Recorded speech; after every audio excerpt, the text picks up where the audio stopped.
Rajendra Nagar terminal से बांका जा रही पैसेंजर ट्रेन में आज अहले सुबह एक शातिर चोर ने एक यात्री का महंगा मोबाइल फोन और बैग चुराने का प्रयास किया, लेकिन समय रहते यात्रियों की सतर्कता ने चोरी की वारदात को नाकाम कर दिया। घटना बरियारपुर स्टेशन के समीप की है। प्राप्त जानकारी के अनुसार ट्रेन में सफर कर रहे एक यात्री का आईफोन और बैग, जिसमें लगभग 30,000 रुपये नकद थे, एक युवक लेकर भाग रहा था। जैसे ही यात्री ने बैग और मोबाइल गायब पाया, उसने शोर मचाया। इसके बाद अन्य यात्रियों ने भी सतर्कता दिखाई और ट्रेन में मौजूद लोगों की मदद से भाग रहे युवक को रंगे हाथों पकड़ लिया और इसके बाद इसकी जमकर धुनाई कर दी। मामले की जानकारी आरपीएफ को भी दी गई। वहीं पकड़ाए चोर से पूछताछ की गई तो उसने अपना नाम राहुल कुमार बताया।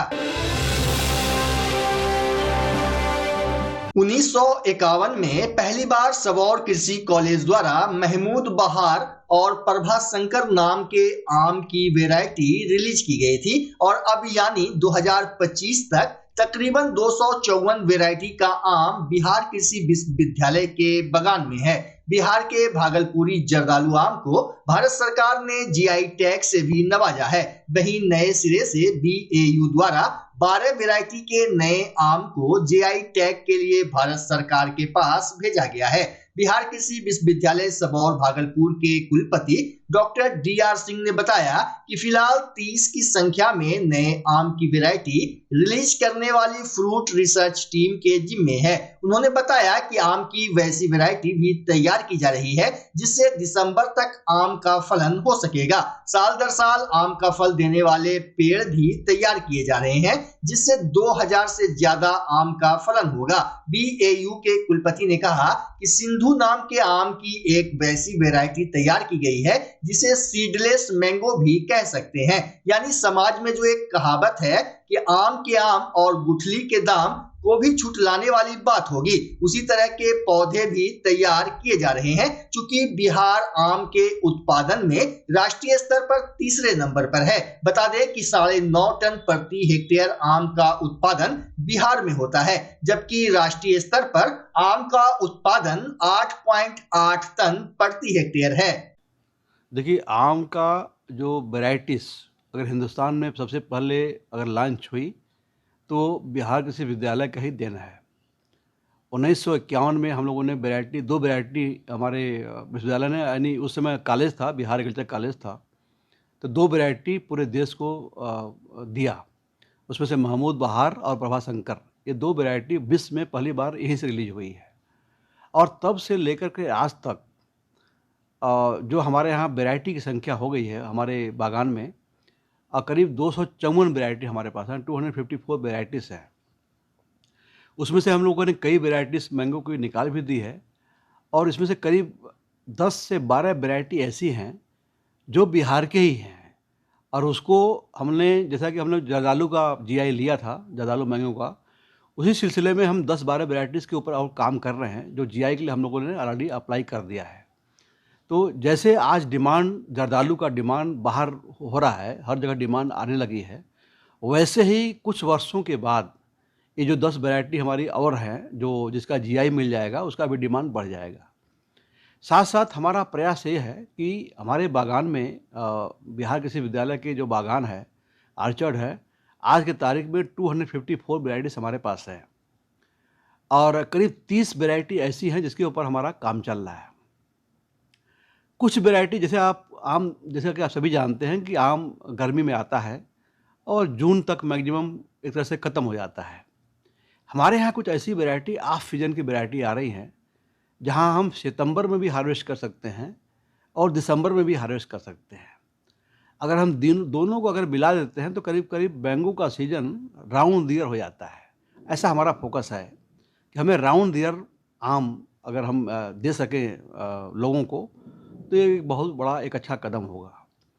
इस सिलसिले में 2 हमारी वैरायटीज़ हम लोग जो आइडेंटिफाई किया है, जो सिलेक्शन किया है, मुझे लगता है कि हम 2 साल के बाद एक वैरायटी से लेके आएंगे जिसके पौधे पे कम से कम 2000 फल मिलेंगे। 2000 से ज़्यादा ही फल मिलते हैं और वो रेगुलर बियर है, यानी हर साल उसमें फल आता है।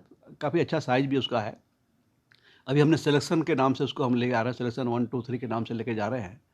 तो हम 2 साल के बाद इसको निकाल देंगे। एक काम सर आपने बनाया है सिंधु, हम्म। मतलब उसमें वो कहावत झुठला जाएगा कि आम के आम गुठली के दाम, मतलब उसमें गुठली नहीं होता है। जी, उसमें एक तरह से सीडलेस कर सकते हैं। उसका बहुत जो सीड होता है ना, बहुत पतला होता है, जिसे कोसली बोलते हैं या सीड स्टोन जिसे बोलते हैं, बहुत कम होता है। तो उसकी भी डिमांड बहुत ज़्यादा आ रही है। उस पौधे की संख्या हम बढ़ा रहे हैं। आप जानते हैं कि हमारे नर्सरी में, पौधशाला में लगभग हम 1 से 1.5 लाख तक पौधे हर साल बनाते हैं। तो डिमांड बहुत ज़्यादा आ रही है हमारे यहाँ की, क्योंकि जुनून मटेरियल उनको मिलता है। और बिहार में आज जो मैंगो की स्थिति है, जो हम आज इसके प्रोडक्शन प्रायोरिटी में देश में तीसरे नंबर पे हैं। लेकिन प्रोडक्टिविटी जो आज हमारे पास है 9.5 टन्स प्रति हेक्टेयर की है, जबकि राष्ट्रीय एवरेज, राष्ट्रीय जो औसत है वो 8.8 टन्स की है। यानी राष्ट्रीय औसत से भी ज़्यादा उत्पादकता, जिसको हम प्रोडक्टिविटी बोलते हैं, वो बिहार राज्य में ज़्यादा है।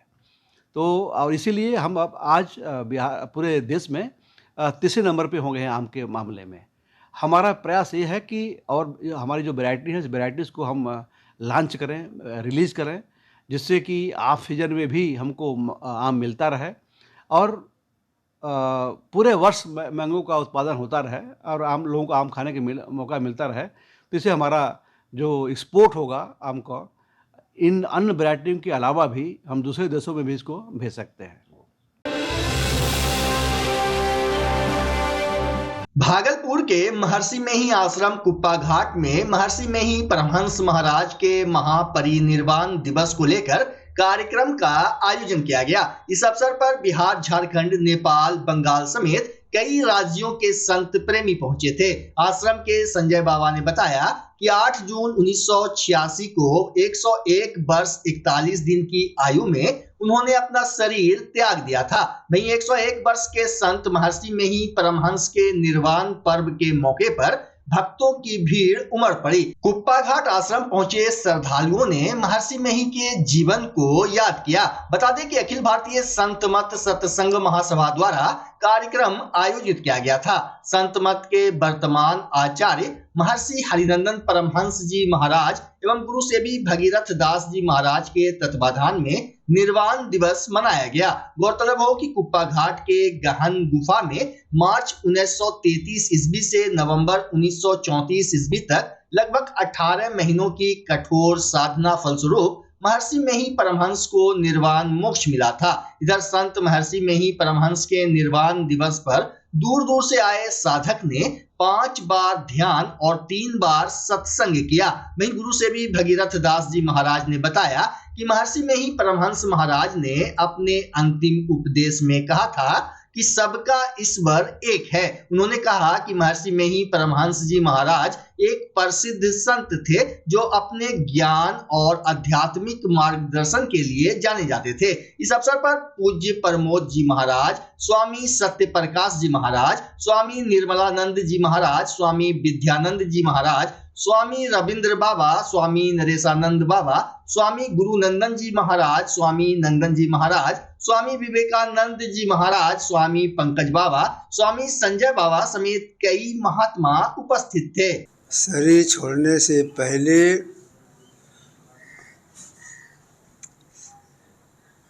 उनके आसन के नीचे बगल में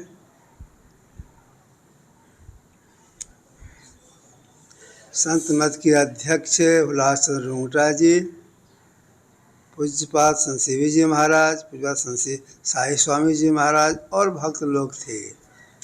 मैं गुरुदेव के समीप में खड़ा था।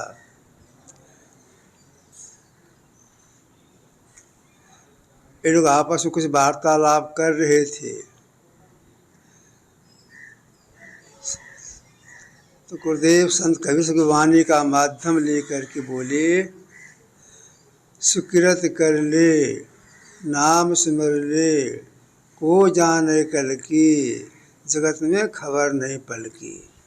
अगर थोड़ी देर चुप हो गए, इतने में दीवार पेंडुलम वाली घड़ी टन टन 7 बार बज गया। संध्या का समय था, ध्यान करने का समय था। उस आवाज़ सुन करके पूज्य गुरुदेव बोले, जो लोग नीचे बैठ कर गपशप कर रहे थे, अभी ध्यान करने का समय है, जाइए सबको बैठ के ध्यान कीजिए। जो जहाँ बैठे थे अपना अपना उठकर कमरे में चले गए। गुरुदेव अपने को समेटने लग गए, अंतर्मुख अपने को समेटने लग गए। और उनके उस समय में मैं था, पूज्य संत शिव बाबा थे, अब पूज्य राम लगन बाबा थे, इतने ही लोग वहाँ पर मौजूद थे। अपने को समेटने लग गए। समेटते समेटते लगभग 9:45 बजे रात में अपने आत्मस्वरूप में लीन हो गए। अंतिम संदेश क्या रहा भक्त? और अंतिम संदेश यही रहा, अभी ध्यान करने का समय है, ध्यान कीजिए। मतलब ध्यान करने समय में बैठ के ध्यान कीजिए, गपशप मत कीजिए। कई बार लोग अपनी शिकायत लेकर पुलिस थाने जाते हैं, लेकिन उनकी फरियाद वहां सुनी नहीं जाती है। कुछ मामलों में पुलिसकर्मी शिकायतकर्ता के साथ दुर्व्यवहार भी करते हैं। आज एक ऐसा ही मामला शरण्य राष्ट्रीय मानवाधिकार एवं अपराध विरोधी संगठन के राष्ट्रीय अध्यक्ष डॉक्टर ईशान सिन्हा के पास पहुंचा। भागलपुर मानिकपुर स्थित उनके ऑफिस में कहलगांव की एक पीड़ित महिला ने उस वक्त डॉक्टर ईशान सिन्हा से इंसाफ दिलाने की गुहार लगाई, जब वे अपने निजी काम से कहीं जा रहे थे। वही महिला और उसके बुजुर्ग पिता की पीड़ा देखकर डॉक्टर सिन्हा ने अपने काम को छोड़ दिया और जुट गए महिला को न्याय दिलाने में। इसके बाद उन्होंने जिले के वरीय पुलिस पदाधिकारियों से बात की और समस्या समाधान का उपाय निकाला। दरअसल बुधवार को कहलगांव धरहरा मोहनपुर निवासी आजाद गुप्ता अपनी पुत्री लक्ष्मी देवी को लेकर भागलपुर आए थे। उन्होंने बताया कि उनकी पुत्री की शादी करीब 14 वर्ष पहले कहलगांव निवासी किशोर गुप्ता के पुत्र विपिन कुमार गुप्ता से हुई थी, जिनसे 2 बच्चे भी हैं। वहीं पीड़िता ने बताया कि ससुराल वाले उसे प्रताड़ित करते हैं और जब इसकी शिकायत लेकर वह थाने जाती है तो थानेदार उसकी फरियाद सुनते ही नहीं है। वहीं मामले को लेकर शरण्य राष्ट्रीय मानवाधिकार एवं अपराध विरोधी संगठन के राष्ट्रीय अध्यक्ष डॉक्टर ईशान सिन्हा बताते हैं कि हद तो तब हो गई जब महिला को ससुर से अवैध संबंध बनाने के लिए कहा गया और इसके बाद भी पीड़ित महिला जब पुलिस के पास गई तो उसे थाने से भगा दिया गया। इधर कहलगांव थाने की पुलिस से जब न्यूज अंग बिहार की टीम ने मामले की जानकारी ली तो बताया गया कि कहलगांव गेट नंबर 1 की सीमा को समझने के बाद महिला से आवेदन लिया जाएगा। साथ ही एसएचओ ने कहा कि पारिवारिक मामले में काउंसलिंग भी कराई जाती है। उन्होंने बताया कि थाना में महिला कब आई थी इसकी जानकारी ओडी प्रभारी से ली जाएगी। देखिए पीड़ित महिला और उसके पिता पूरे मामले में ऑन कैमरा क्या कुछ कह रहे हैं। मेरा पति जो है ना, मेरे पुतनी के साथ अवैध संबंध है सर, इसी के लिए इंसाफ मांगने आए हैं। पूरा विस्तार से बताइए। मेरा जो पुतनी है सर, मेरा पति के साथ अवैध संबंध है सर, और हमको भी मारपीट करता है सर। कौन मारता है? मेरा पति सर। और कौन मारता है? और सास ससुर उसके साथ, मेरा पति के साथ ही है सर। इसी के लिए हमको इंसाफ चाहिए सर। क्या चीज़ का इंसाफ? हमको हक मिले। क्या चीज़ का? सर बच्चा का हक मिले, अधिकार मिले। कितने बच्चे आपके? 2 बच्चे हैं सर। इस सर कई बार गए थे। कौन थाना? कहलगांव थाना से। क्या बोला थाना? थाना बोला अपना घर का बात है, घर में ही सुलझा लो। एप्लीकेशन दिए थे वहाँ? सर लेवे नहीं किया एप्लीकेशन। एप्लीकेशन नहीं लिया? जी सर। कब गए थे थाना? थाना गए थे, इधर भी गए थे 2-3 महीना पहले, जनता दरबार में सर। तो लिया नहीं? जी थाना आवेदन आप दिए थे? लिए, पता ही नहीं चला मुझे जनता दरबार कहाँ लगता है। बताया नहीं वो? बताया, लेकिन हमको फिर गए 1-2 घंटा रहे, कुछ कहीं नहीं हुआ, बस हम चले आए सर। इंसाफ के लिए आए सर। क्या चीज़ का? मेरी बेटी के साथ जो है इनके ससुर अवैध संबंध रखना चाहते हैं। मैंने थाना इस संबंध में बहुत बार गया, लेकिन मेरा वो एप्लीकेशन नहीं लिया और वहाँ से भगा दिया। कौन थाना गए थे?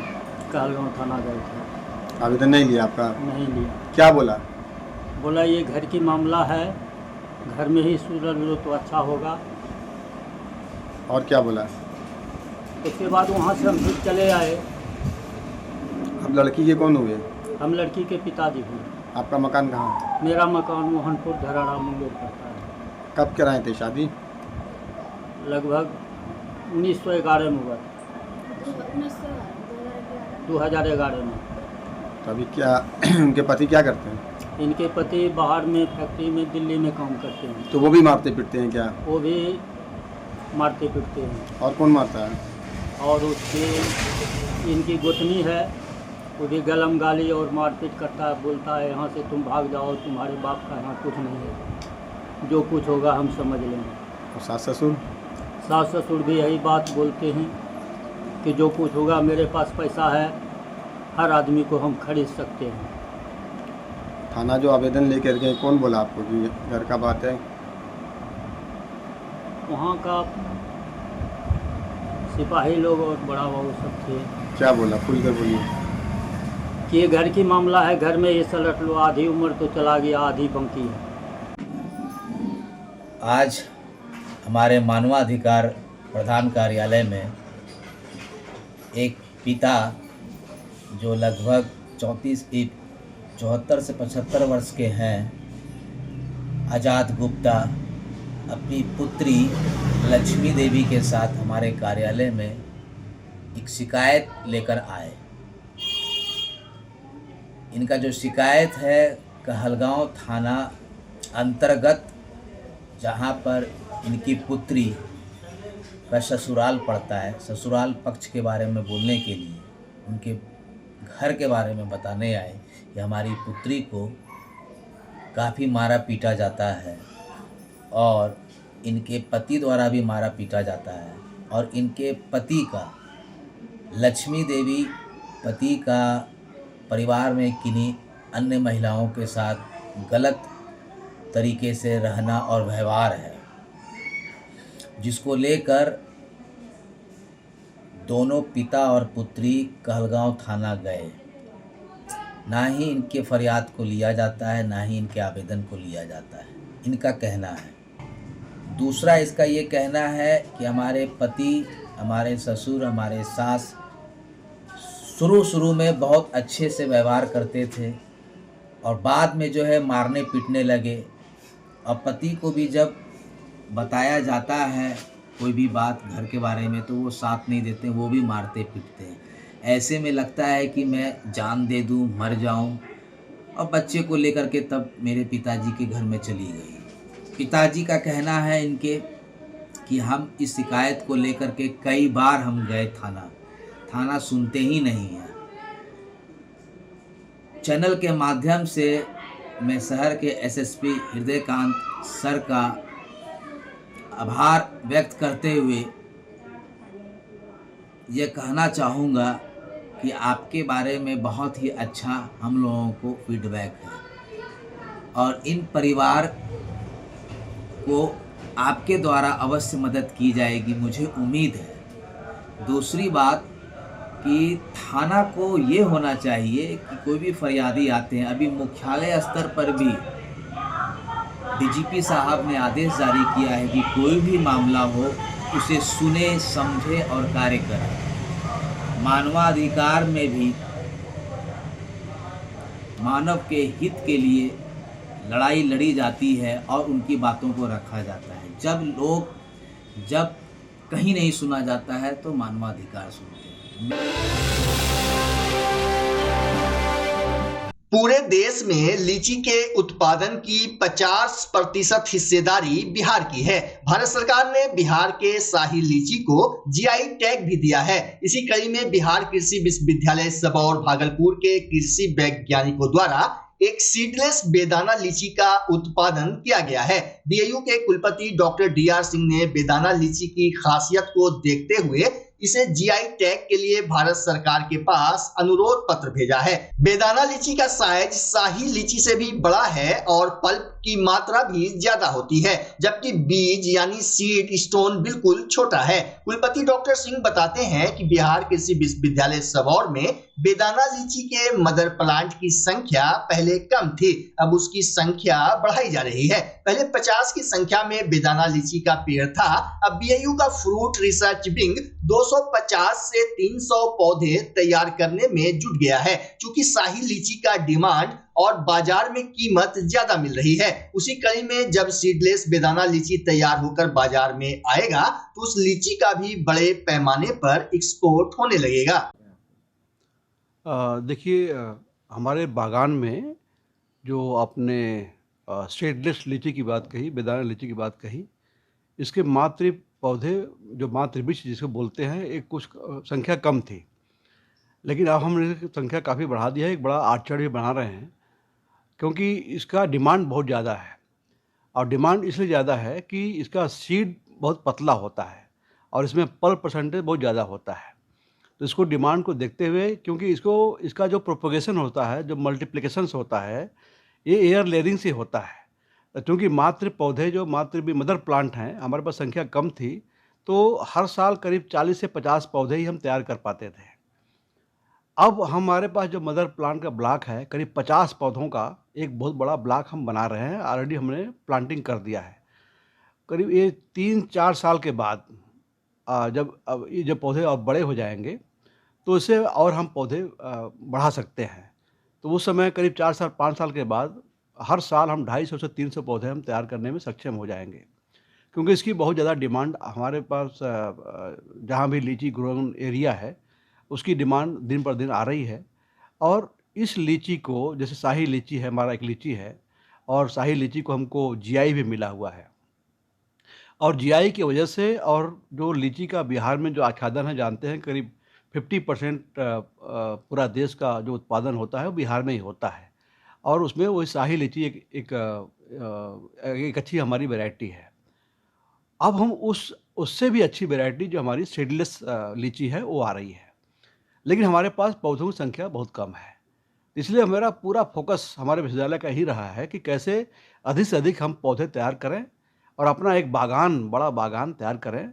तो उस सिलसिले में हम लोग करीब 50 पौधों का मातृ वृक्ष हमने बना लिया है, और जब ये पौधे 4 साल 5 साल के जब हो जाएंगे तो उस पर और हम एयर लेयरिंग से पौधा तैयार कर सकते हैं।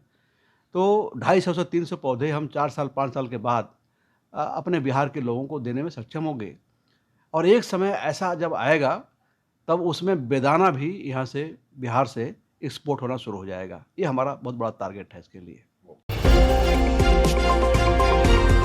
कहलगांव थाना क्षेत्र के सलेमपुर सैनो निवासी एक महिला अपने पति के गायब होने को लेकर कचहरी चौक पर आज लोगों से गुहार लगाते दिखी। पूनम देवी ने बताया कि हम लोग कहलगांव स्टेशन से लोकल ट्रेन पकड़कर भागलपुर कोर्ट आ रहे थे। इसी दौरान कचहरी चौक के समीप सिविल ड्रेस में 2 व्यक्ति ने मेरे पति विकास कुमार को बाइक पर बैठाकर फरार हो गया।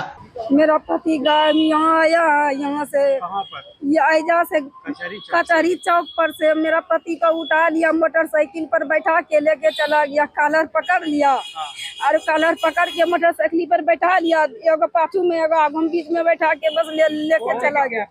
हम नहीं चिंते हैं, काला टी-शर्ट है, हम तो सोचे कि सिविल ड्रेस में होगा सर, तो सब काला है। हाँ, हम यही सोचा कि सिविल ड्रेस में पुलिस होगा ना, वही उठा के ले गया होगा। क्या मामला क्या हुआ? क्या झगड़ा हुआ था? झगड़ा वहाँ पर हुआ था, बगीचा जोग रहा था मेरा पति ना, और मेरा जमीन जेल में गया था। जेल में गया था तो मेरा जमीन देगा तब नहीं हम घर खाली करेगी। रामविलास पासवान ने मेरा सबको हर ग्रुप पंगा लेता है। कौन रामविलास? वो पूर्व विधायक थे ना? हाँ, वही पंगा लेता है मेरा, सबसे घर खाली कीजिए, आई कर देगा, वो करता है कि तभी झगड़ा हुआ है। अब गोली निकाल दिया है कि आप सबको मार देगी।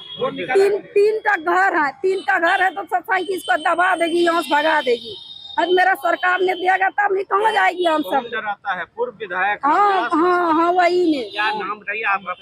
रामविलास पासवान। कौन लगे? पूर्व विधायक थे? हाँ, पूर्व विधायक। हम नहीं सब नहीं जानते हैं कौन विधायक है, मतलब वो विधायक हार गया है। आपके पति का क्या नाम है? विकास मंडल। क्या करते हैं? जोगवारी करते हैं? जोगवारी करते हैं। आप यहाँ केस करने के लिए आई थी? हाँ, केस करने के लिए आए थे। कौन मामला ठीक है? यही केस राती जो मारपीट हुआ है, सबने मिल के। किससे मारपीट हुआ? किससे मारपीट हुआ? नेवल पासवान। नेवल पासवान। हाँ। कितने लोग थे? 18-19 लोग मेरा घर में घुस गया है। हम सब घर से भाग गया है। घर से घुस के छापामारी समूचा जेल घुरा है। हम सब रहते रात के घर में, नहीं घर में मार के गिरा देते हैं। जवानी औरत सब आया हम वहाँ पर। डर से भाग गए? हाँ, डर से हम भाग गए हैं। 2 आदमी है, एक का बेटी, एक का बेटा, एक हम है। वहाँ से भाग गए। क्या नाम हुआ आपका? पूनम देवी। जो पति थे उनका क्या नाम है? किसका पति का क्या नाम है? हमका पति का, मेरा पति का विकास मंडल नाम। बच्चा जब जन्म लेता है तो कई बार बच्चा तुरंत नहीं रोता है, रोने में देर हो जाता है। ऐसे में बच्चा क्षतिग्रस्त हो जाता है और उसके बचने की संभावना कम हो जाती है। और यदि बचा तो भविष्य में उसमें विकलांगता की समस्या आती है, जिसे सीपी कहते हैं, जिसका कोई माकूल इलाज नहीं है और ज़िंदगी भर बच्चा विकलांगता से जूझ सकता है। ऐसे में पूरे संसार में कूलिंग थेरेपी का सहारा लिया जाता है। जन्म से ठीक 6 घंटा के अंदर यदि उसको कूलिंग थेरेपी दिया जाए तो उससे उसका सीपी की समस्या कम होती है और बचने की भी संभावना बढ़ती है। पहली बार बिहार झारखंड में आपके शहर के स्नेह नवजात शिशु बाल सेवा केंद्र में यह मशीन उपलब्ध है। कभी भी ऐसी बात हो कि बच्चा रोने में विलम्ब हो गया तो आप स्नेह नवजात शिशु बाल सेवा केंद्र में जरूर संपर्क करें।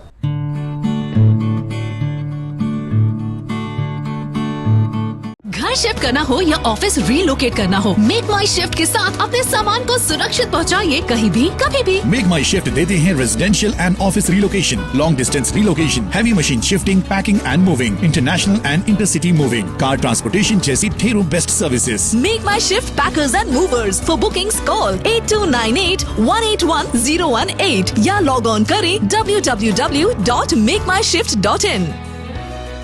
रिंकू एलईडी बल्ब, एक बार लाओ और चलाते ही जाओ। हमारे एलईडी बल्ब्स है क्वालिटी में नंबर 1 और एनर्जी एफिशिएंट, जो रखे एनवायरनमेंट और आपके बिजली के बिल दोनों का ख्याल। रिंकू एलईडी बल्ब के साथ एनर्जी बचाओ और बिल घटाओ। ये है पावर सेविंग लाइट जो चले लंबे समय तक और रखे आपके घर को रोशन। हमारे यहाँ एलईडी लाइट्स मिलते हैं एक व्यापक रेंज में, जो आपकी हर जरूरत को पूरा करेगी। लेकिन यही नहीं, हमारे एलईडी लाइट सिर्फ चमकदार नहीं बल्कि एनवायरनमेंट फ्रेंडली भी है। तो आज ही लाओ रिंकू एलईडी बल्ब और पाओ 1 साल की वारंटी का भरोसा। रिंकू एलईडी बल्ब्स, नई जनरेशन के स्मार्ट बल्ब्स। आज ही संपर्क करें 8651063786 या मेल करें rinkooledbulb@gmail.com। हमारा पता असाननपुर, भागलपुर, बिहार 812002।